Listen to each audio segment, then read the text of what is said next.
Folks, how are you? And welcome to Happy Corner. Here we are, and the Top 40 Timeline video show is on. We have a radio show that's heard all over the world on many radio stations, and this is our kind of Loosey Goosey radio trivia video show, podcast. What do you want to call it? This is the music. Yeah. This is Air Radio. Yeah. Music, history, and trivia. Yeah. Okay. And we hello to our radio stations. That's there. what We've got radiogta.ca, Canada's Mix, and we have FM108.ca, Canada's oldie station, and that's 50s, 60s, and 70s. And we also have local radio that we run here in Halton Hills. So things are busy here. And, getting busier by the minute. Yeah, we're getting new advertisers and stuff, and that's and we have a sales department now getting together, so we're doing okay. We have fun with this show. This is a fun show where we just kind of sit around for half an hour and talk about trivia, right? And it's all put together by Leah Lywood, who's right here, and we have Amanda Bassett for the vacant Lee Lakin this week. Did you notice nobody's saying Bassett anymore? Do you see noticed. that? They No, got that right. They're getting so it. far. Yay! Don't ever get her lady's name wrong twice, okay? Twice. Yeah. Holy crap. Or Yeah. a dozen or more. I remember when you first came on board, we were Bassanting you to death, weren't we? I wasn't. Yeah. Do you want the first story, or do you want got me it to? right off. Do you want me to lead off for the Jim Morrison? Of course. Okay. Of course. Jim Morrison refused, this is This Week in History, by the way. Jim Morrison refused to allow the record company to rename the band Jim Morrison and the Doors because he considered it a group effort. All Doors songs have the Doors listed as the writers because Morrison and Krieger wrote the lyrics and Manzarek and Densmore wrote the music. And Jim Morrison refused to have just one person's name credited after each song. Each song by the Doors is credited to the Doors and only the Doors rather than one specific person. And cheers to Jim for being such a homie to his bandmates when he was tripping his balls off and thinking they were mythological creatures. I'm sure there's a story to that one too, but anyways. Well, you know, I mean, Jim Morrison was special. There's no doubt about it, but the rest of the band... You know, he did a lot of crazy things, you know, but if you look back in his history before he really got into the music field, he was in college, university, he was known as a really, really cool guy, patient, laid back, you know, like he was very well liked. So it's just as I think introduction to some of the maybe psychedelics and the alcohol and the other things he got into changed things a little. Just, you know. You want to do this one? Or? I remember this album. We used to have this album in art class back in 1975, I guess, somewhere around there. Welcome to My Nightmares, Cold Ethel, among all of Alice Cooper's countless shock rock creations, bears a special resonance in the singer's personal trajectory in rock and roll. For once, Alice isn't happily carousing with his corpses or feigning his own death to his audience delight, but describing his near fatal brush with alcoholism by declaring that this Ethel, another word for alcohol of course, was his muse. Luckily the singer would eventually escape her deadly embrace, but the song's message remains perfectly chilling. That was a great album. I remember that album. You know, we used to play that every, Only Women Bleed's a great track on that. Oh, there's School's Out Forever, Only Women Bleed. There's so many that he. I always wanted to see Alice in concert. Never did. He must be amazing in concert. That was an amazing concert to see. I watched him. It was either him, I don't remember. There was Aerosmith and there was Alice Cooper, and they were 1 week apart. One was New Year's Eve, and one was, and I want to say that it was Alice on New Year's Eve. But anyways, it could be reversed. But I saw both of them 1 week apart. And you also spent the weekend with Wolfman Jack, didn't you? I did, and we're going to talk about this now, too. Nice. I did, and the Shirelles, and the Drifters, and the Coasters, and Duke Ellington, and I'm the salivating. whole weekend. It was cool. Salivating. 1938, Lupine disc jockey Wolfman Jack is born Robert Weston Smith in Brooklyn, New York. As a young teenager, he would listen to the radio in his home's basement where he pretended to be the DJ. Why not? We all did it. Oh, yeah. His early influences were the DJs of his day, like Tommy Small, The Hound, and Jocko. At the age of 16, his love for radio grew as he listened daily to Alan Freed, the ultimate DJ of New York.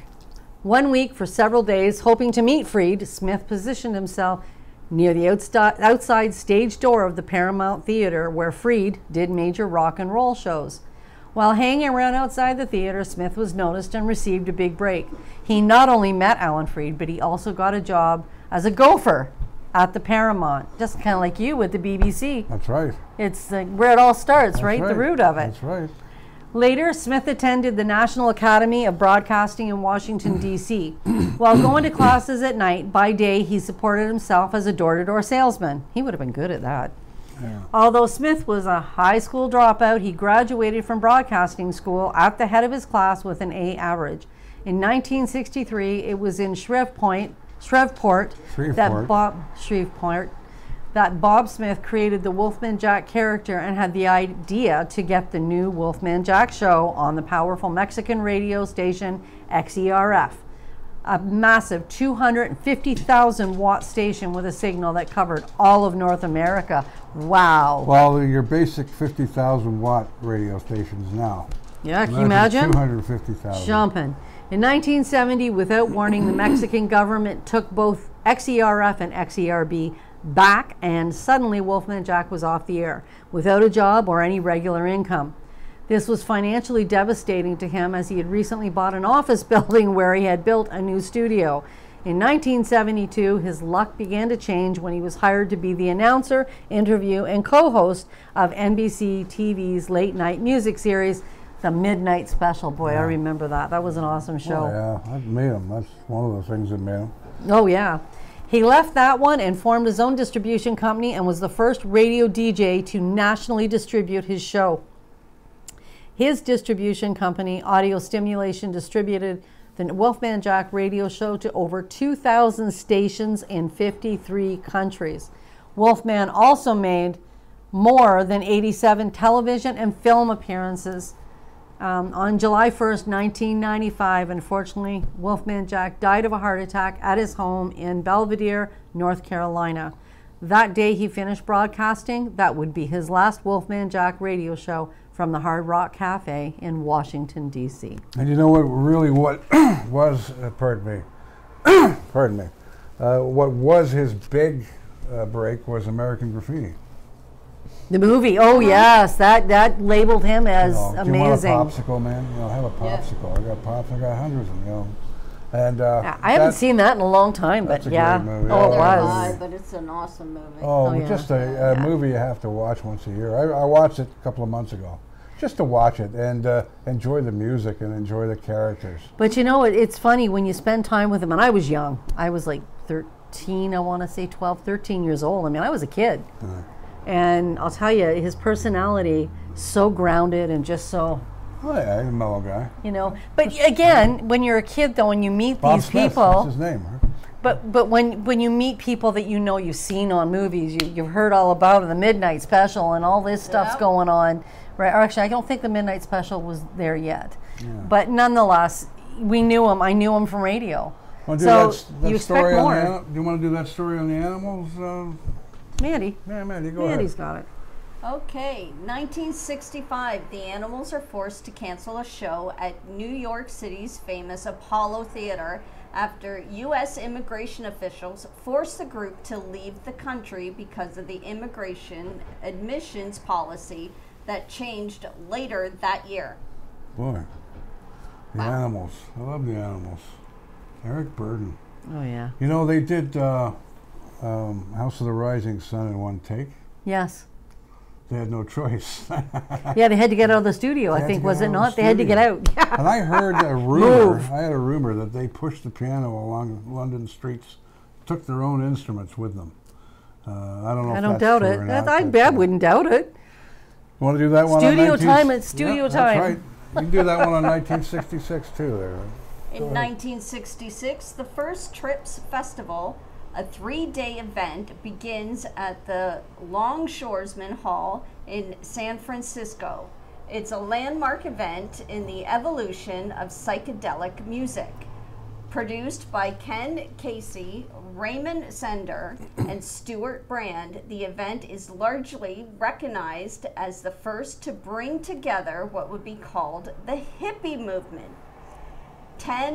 2,000 people show up for the festival, which features the Grateful Dead, Big Brother and the Holding Company, Jefferson Airplane, and a whole lot of LSD spiked punch. Thus you get the book he wrote, The Electric Kool-Aid Acid Test, and it's all about that. And that's Ken Kesey, and Kesey also wrote One Flew Over the Cuckoo's Nest too. Oh, there you go. One of my favorite movies. I've read both books. I want to watch the World Series, Nurse Ratched. If you ever want to read a good book, I read the Electric Kool-Aid Acid Test many years ago, but I'll tell you, it's all about, because the Grateful Dead, you were either on the bus or off the bus. There was one big bus that traveled everywhere. The Grateful Dead was their party band all the time. I know. Yeah, it's cool. Really In cool. 1966, George Harrison married Pattie Boyd at Leatherhead Register Office in Surrey with Paul McCartney, who was the best man in that. And George had first met Pattie on the set of the Beatles movie A Hard Day's Night. She left George in the mid-'70s and started an affair with Harrison's friend Eric Clapton, of course, which we were talking about last week. He'd been vying for her before they were apart, though. Of course, he wrote the song Layla about her. And the two married in May 1979, but split in 1988. Harrison and Clapton remained close friends, though, with Harrison calling Clapton his husband-in-law. Husband-in-law. I'm just going to grow this a little. They were the best of friends. And they were. Regardless, how right? can you not like George Harrison? He was so much of a lovable person. Well, and that's what everybody has always said. You know, he was the good guy. He was the nice guy in the Beatles. He was always the one that, you know. I mean, John Lennon could be a prick at times. I mean, you know. Oh, I think anybody could have pushed John, in the old days in Hamburg, they were tough cookies. They had to be. Yeah. Because they were playing in the back streets of Hamburg, right? Which was a rough area to play back in '61. Yeah, but John Lennon's always been that take no guff type guy too, exactly. though. I love John. I mean, look at what him and Yoko naked doing the peace thing. I mean, powerful man when you think about it. Oh, 100%. When him and Yoko got together, they were a force to be reckoned with. I'm not so sure about Yoko. I'm not a big fan of Yoko. No, but I think she also was the one that kind of did the push, right? Oh, yeah. And he was that guy. And we got more Jim Morrison now, Oh, too. yeah, we do. The song Touch Me by The Doors is not the original name of the song. The song's original name was Hit Me rather than Touch Me. It was inspired by a fight between Krieger and his girlfriend. The lyric was changed because the band thought it was likely to look like advocating violence against women. However, despite the lyric change, the song was still a hit, no pun intended. You know, the thing about that song is, Touch Me, if you listen to the very end, he says something off that old Ajax commercial. Stronger than dirt, right at the end of Touch I never Me. correlated the two, but you're right. Stronger than dirt. That's interesting. But did he take it from that, or was it just a coincidence? So he did take it? That's what I heard he did. Oh, maybe. But it's right I on never didn't know that. All the old top 40 DJs, we knew that, you know, Stronger Than Dirt was the extra on that song. Get out of it. It was something else. Right on.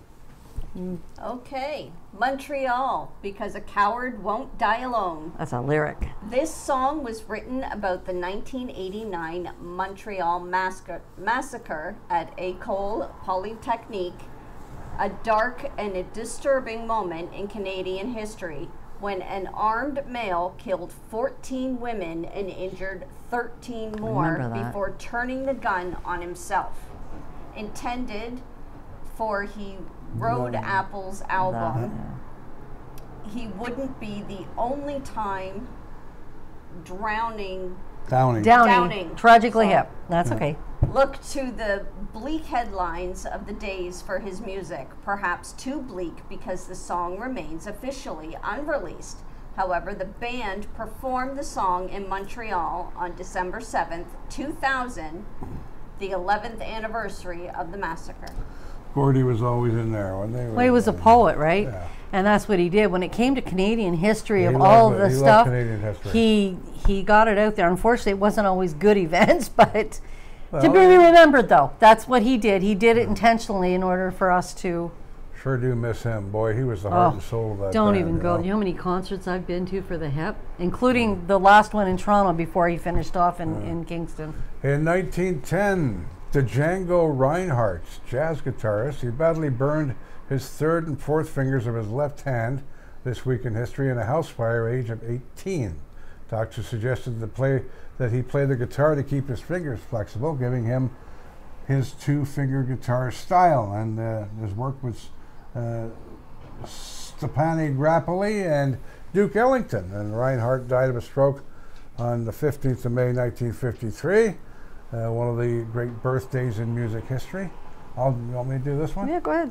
In 1953, Robin Zander holds the distinction of being perhaps the only singer in rock history whose influence can be detected in such opposite musical styles as the 80s glam metal and 90s alternative music.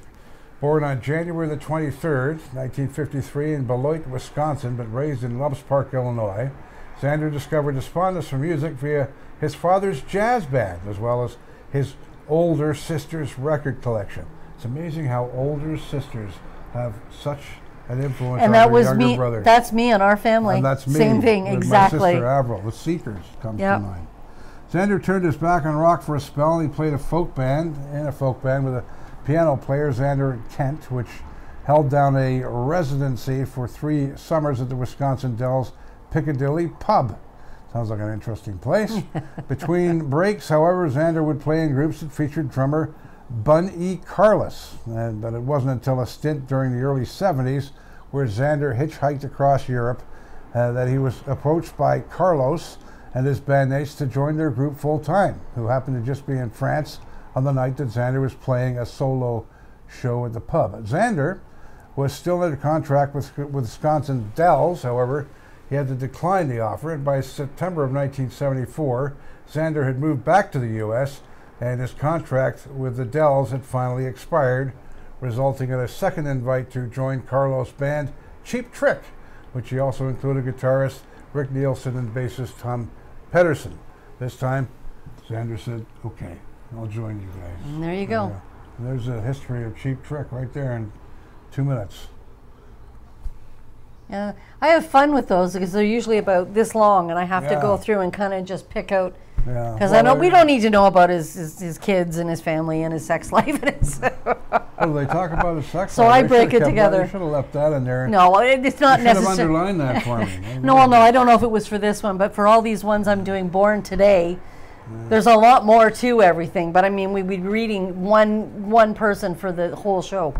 So I have to break out the most important musical. That's this week, what I try to do. 1956. So 1956, rock and roll fans in Cleveland aged under 18 were banned from dancing in public unless accompanied by an adult after the Ohio police introduced a law dating back to 1931. Wow. 1967, Pink Floyd spent the first of 3 days recording the Syd Barrett songs Arnold Lane and Candy A. Current Bun at Sound Technique Studios, Chelsea, London. According to Roger Waters, Arnold Lane was actually based on a real person. He was a transvestite. Yes, he was. Whose primary pastime was stealing women's clothes and undergarments from washing lines in Cambridge. Cambridge. Yeah, that's Arnold Lane. People think that's a street. No, it's a person. Guy that stole panties off the laundry line, as a matter of fact. Was he homeless? You should do this one here. Yes. I don't know. You should do this one because you're the big Led Zeppelin. Yes, you are. I am. Yeah. They're family. Yeah, there you go. All yours. All yours, 1991, the Albuquerque, New Mexico radio station KLSK-FM plays the Led Zeppelin song Stairway to Heaven over and over for 24 hours to inaugurate a format change to classic rock. It plays more than 200 times, eliciting hundreds of angry calls and letters. Police show up with guns drawn after a listener report that the DJ had apparently suffered a heart attack. Later, because of suspicion that this being 8 days into the Gulf War, the radio station had been taken hostage by terrorists dispatched by Zeppelin freak Saddam Hussein. Weirdest of all, lots of listeners did not move the dial. Turns out a lot of people listened to see what we would when it would finally stop playing. That's an amazing story. Isn't that a great story? I love it. Saddam Hussein was a big Led Zeppelin fan. He was. Yes. Yeah, absolutely. Well, art isn't the whole world. I mean, come on. Oh, I wouldn't know. All right, Mandy. Peter Green. Okay. Peter Green quit Fleetwood Mac to become a farmer. When most people think Fleetwood Mac, they think of the Buckingham Nicks era that inspired Rumours and The Chain. However, that was the second wave of Fleetwood Mac. The first wave involved one of the greatest guitar players of all time, Peter Green, who left the band to become a farmer. He didn't want to be a rock star anymore, so he left the group. If you want to hear the stylings of Green, the song Oh Well from the band's album, Then Play On is the move. And yeah, Fleetwood Mac were more of a bluesy outfit. Yes, they were. When they first started, it was. It's you when can't compare the two. Really. when Buckingham and Nicks joined. That's when things really changed up, right? Yes. Yeah, I mean, they were popular, but they weren't as popular as Buckingham and Nicks. I'll read this one. Yep. Paul Simon got the idea for the song Mother and Child Reunion from a chicken and egg dish called Mother and Child Reunion that he saw on a Chinese restaurant's menu.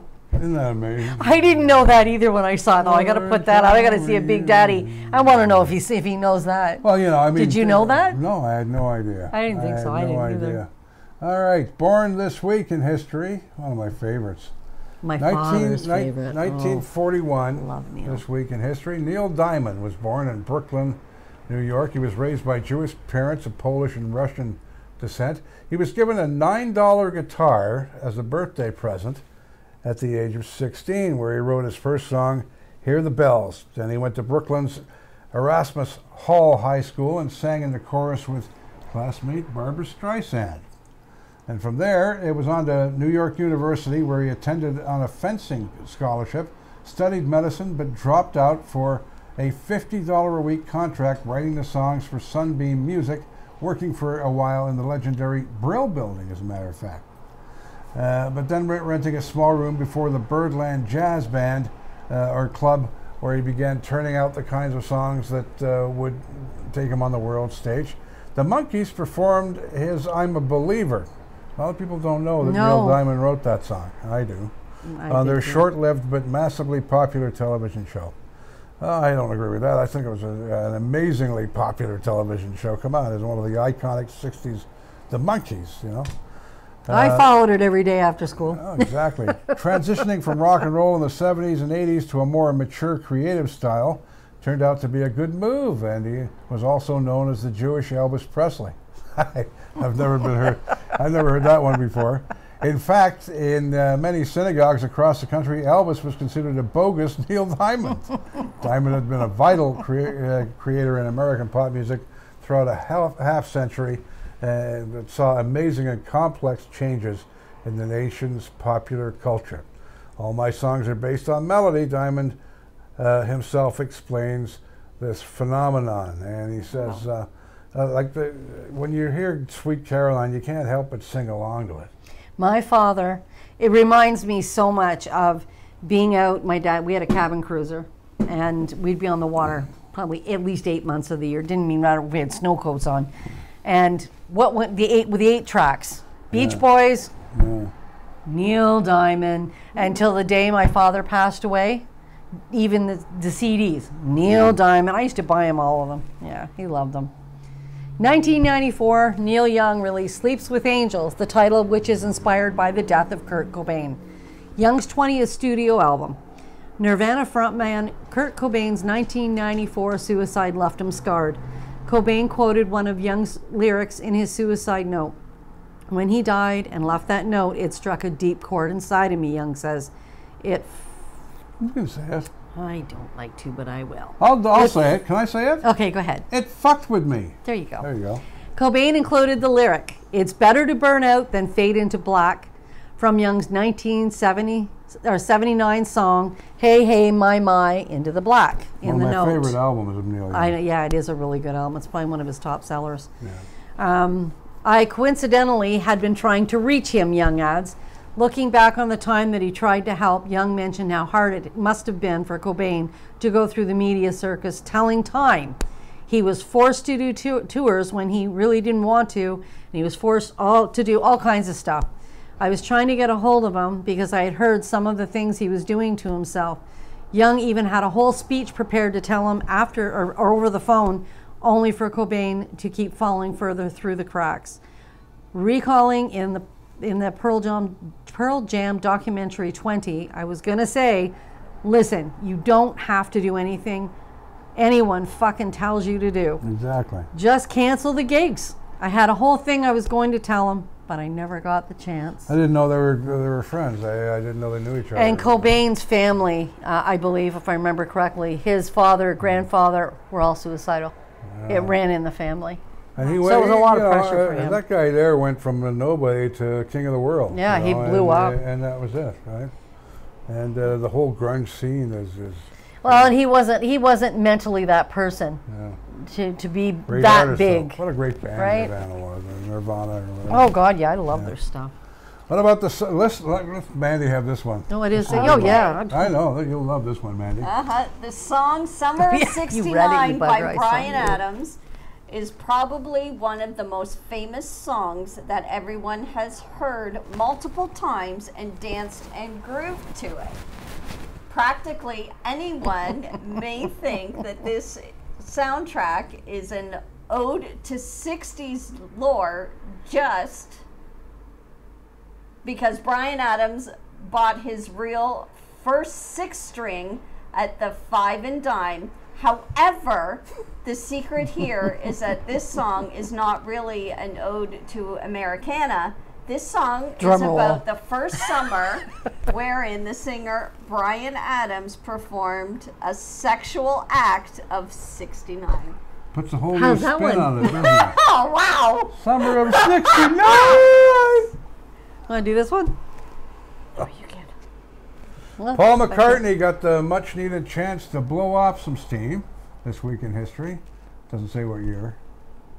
Probably late 70s. Don't, because it's a tidbit. I don't put years with the tidbits. Steve Miller got a killer rhythm section when the two spontaneously collaborated on Miller's My Dark Hour single in May 1969.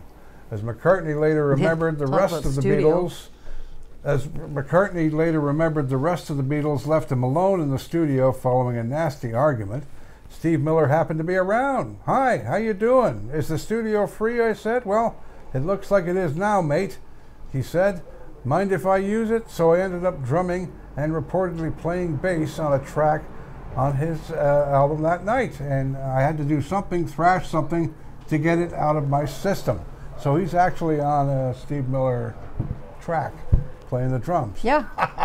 My Dark Hour. Exactly, My Dark Hour, right there. And they got into a fight. Everybody left, and Steve Miller was like, "Are you free, or My favorite Steve Miller available?" song is There it was. The Joker. I love The Joker. I love a lot of their songs. I don't know I have an absolute favorite, but... You want me to do the Etta James? Go ahead. This week in 1938, blues singer Etta James, known for the enduring ballad At Last, is born Jamesetta Hawkins in Los Angeles, California. Born to a teen mother, James has bounced around to different foster homes throughout her childhood, but her one constant is singing. And she makes an impression in her church choir, but it's the cool sounds of doo-wop and the forbidden beat of the rhythm and blues that catches her attention. And by the age of 14, she is spotted by Johnny Otis, a musician and talent scout whose finger is firmly planted on the pulse of rhythm and blues and the burgeoning rock and roll scene. Throughout the decade, she continues to toy with her sound, recalling her gospel and adding a heavy dose of grit to southern soul tracks. All the while, she struggles with a heroin addiction that forces her in and out of rehab centers and sets her up for various substance abuse issues throughout the rest of her life. The last decade of her life is plagued by a diagnosis of Alzheimer's disease and leukemia. Oh my God. But the entertainment industry still isn't done with the blues singer. In 2008, Beyonce portrays James in the film Cadillac Records, which chronicles her rise to fame at Chess Records, along with other artists like Chuck Berry. James, of course, Etta died of leukemia on January 20th, 2012, just shy of her 74th birthday. but she was a big name in the old rhythm and blues days. Oh, huge. She was a part of the Chess dynasty, right? Chuck Berry was there.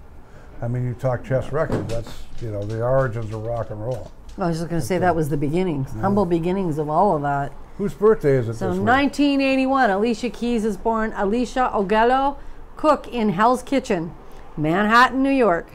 Her background as a classically trained pianist influences her stage name. It's like the piano keys, she explains, and it can open so many doors. 1975, the last Sunbury Rock Festival in Victoria, Australia was held. The promoters, who had made heavy losses, only Deep Purple. AC/DC were scheduled to play after Deep Purple, but a fight started on stage between road crews after Purple's set when they began packing up the lights and PA and denied AC/DC any use of them, who then left the festival site without playing at all. Wow. I hadn't heard that one. That's pretty. Yeah, that was new to me too. I'll just do this one and you can do the next one. How's that? Bob Dylan, this is 2004. Bob Dylan was paid by ladies' underwear company Victoria's Secret to fly to Venice in northern Italy to film a TV advertisement in an ancient palazzo with a scantily dressed model. Some fans were upset while others empathized with Dylan. Who cares what he does? Why Go not? for it. If it feels good, do it twice. We got it. Okay. Richard Marx had already proven himself as a hit songwriter before the release of his 1987 debut. To give himself the best chance of solo success, Marx asked none other than Joe Walsh if he'd play slide guitar on the first single, Don't Mean Nothing. And he liked the song. It was just really that simple, Mark said in a subsequent video commentary. It says a lot about Joe Walsh that he would come and play on some unknown kids' records. It was quite an experience. I've got photos from the day and memories of it burned in my mind. He was really a gentleman to me. And of course, the solo he plays on it is just genius. It's perfect. I loved Richard Marx. I hated. He kind of just disappeared. Well, he did, didn't he? And I thought he was so good looking too. He was one of those crushes. I hear that all the time about Richard Marx. Yeah. Okay. Oh, he was. Yeah, he was yeah. Well, in the 80s and man. 90s, he was selling concerts out, no problem. Like he was huge. And then he disappeared, so many others. I got a lot of 80s memories around his music and his songs. It is what it is. In 1965, the song Mr. Tambourine Man by Bob Dylan is actually dedicated to a drug dealer. During the period this song was written and released, songs talking about illicit drug use would have most likely fallen victim to censorship. In order to avoid this, the artists had to get creative. However, if you concentrate on the lyrics of Bob Dylan's song Mr. Tambourine Man, you will instantly realize that it leaves very little room for interpretation. In 1955, oh my God, Edward Ludwig. Oh, okay, I just looked at the word. I know, yeah. Ludwig. But I always thought it was Ludwig. I always thought it was Ludwig. But it's not. In 1955, Edward Ludwig Van Halen was born. There we go. Guitarist and singer Eddie Van Halen formed the band Van Halen in 1974 with his brother Alex. Great band. I love Van Halen. His quick-fingered guitar riffs and singer David Lee Roth's onstage antics caught the eye of Kiss guitarist Gene Simmons in 1977, and he funded and produced their first recording session. I had no idea about that one. Now there's one out of left field for you. There you go. Keep going. Edward Ludwig Van Halen. Ludwig was born on January 26, 1955 in Nijmegen, the Netherlands, and moved with his family to California in the early 1960s. While growing up in Pasadena, Eddie and his brother Alex took classical piano lessons, playing mostly improvised classical, and Eddie in particular proved to be an early musical standout. No kidding. As teenagers, Eddie switched to guitar and Alex to drums, leaving classical music behind and starting a rock band called Mammoth. Eddie had a history of alcohol abuse, but the new decade found him sober, and the newly clean and sober Eddie and the unrepentant wild man Sammy Hagar, butted heads continually, and there were changes of lead singers between Roth and Hagar, and Roth leaving and returning several times, with his last return being 2012. Unfortunately, Eddie Van Halen passed away on October 6, 2020, after a long battle with throat cancer. And that was shocked a sad me. day. That shocked me. I didn't know. Yeah, he wasn't that old. He wasn't that old, exactly. 1966, Eric Burdon of the Animals handles lead vocals at Manfred Mann's London concert, filling in for Paul Jones, who is recovering from a car accident. Wow. Wow. You want to read the last one? In 1977, opening for Bob Seger at a show in Tampa, Florida, Patti Smith falls off the stage, tumbling into the orchestra pit 15 feet below. She suffers a head injury and breaks her back, leaving her in traction. During her extensive rehab, she starts working on her next album, Easter. And actually, she even performed live with her neck brace on many a time. It didn't stop her. Didn't stop her. Mm-hmm. I saw Bob Seger at the Detroit Lions game there on the weekend. He doesn't really age that much. No, he's kind of. I think it's because he hasn't changed his look a whole lot. No, well, there's nothing changed really. He just right. Yeah, like, but a lot of people, the hair changes. They shave more. They do something. Well, he doesn't have long hair anymore. No, but I mean, essentially, he's still got the. At least last I saw, he's still got the beard and mustache and everything going on. So. All right, that's a wrap on another week on the Top 40 Timeline video show. And my name is Big Daddy.